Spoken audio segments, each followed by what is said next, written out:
लोकसभा चुनावों में अब कुछ ही वक्त रह गया और ऐसे में अलग अलग पार्टी अपनी कैंडिडेट्स की लिस्ट को जारी कर रही हैं। इसी कड़ी में डीपीएपी प्रमुख गुलाम नबी आजाद ने भी मंगलवार को बड़ा ऐलान किया और उन्होंने अनंतनाग राजौरी संसदीय सीट से चुनाव लड़ने की घोषणा की। इस सीट पर तीसरे चरण में 7 मई को चुनाव होना है। जम्मू कश्मीर केंद्र शासित प्रदेश में 5 चरणों में इलेक्शन होंगे। पहले फेज का मतदान 19 अप्रैल को उधमपुर सीट पर होगा। गुलाम नबी आजाद ने साल 2022 में कांग्रेस को छोड़ दिया था और अपनी खुद की उन्होंने एक राजनीतिक पार्टी बनाई थी जिसका नाम है डेमोक्रेटिक प्रोग्रेसिव आजाद पार्टी। गुलाम नबी आजाद का लंबा राजनीतिक सफर रहा है और उनकी गिनती करोड़पति नेताओं में होती है। चलिए इस वीडियो में हम जानेंगे कि उनकी नेटवर्थ कितनी है। गुलाम नबी आजाद पोस्ट ग्रेजुएट हैं। उन्होंने 1973 में कश्मीर यूनिवर्सिटी से जीव विज्ञान में एमएससी की है। 2014 के लोकसभा चुनाव में उन्होंने अपनी संपत्ति का जिक्र किया था और उनके उस वक्त के चुनावी हलफनामे के मुताबिक उनकी संपत्ति 4 करोड़ रुपए से ज्यादा थी। आजाद ने 8,21,110 रुपए का रिटर्न दाखिल करने की बात कही थी। उनकी पत्नी गायिका शमीमा आजाद ने 7,23,300 रुपए का रिटर्न दाखिल किया था।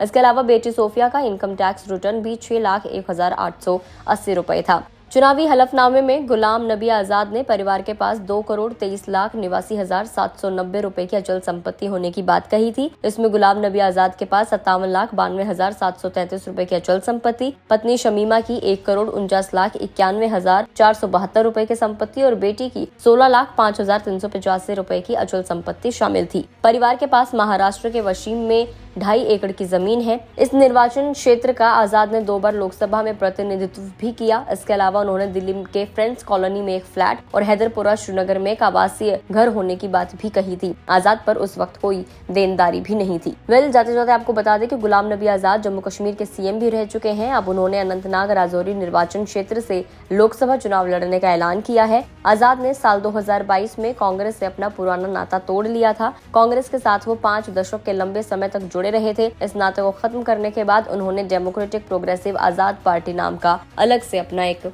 दल बना लिया था। वीडियो में इतना ही। जानकारी कैसी लगी कमेंट करके जरूर बताएं। और क्योंकि लोकसभा चुनाव बहुत ही नजदीक आ रहे हैं तो ऐसे में अगर आप किसी भी नेता की नेटवर्थ जानना चाहते हैं, उनके बारे में आप जानना चाहते हैं तो आप गुड रिटर्न्स के यूट्यूब चैनल पर आकर देख सकते हैं। अगर आपको हमारी स्टोरी पसंद आई हो तो फेसबुक पेज को लाइक करना ना भूलें और साथ ही यूट्यूब पर जाकर यूट्यूब चैनल को सब्सक्राइब भी कर दें।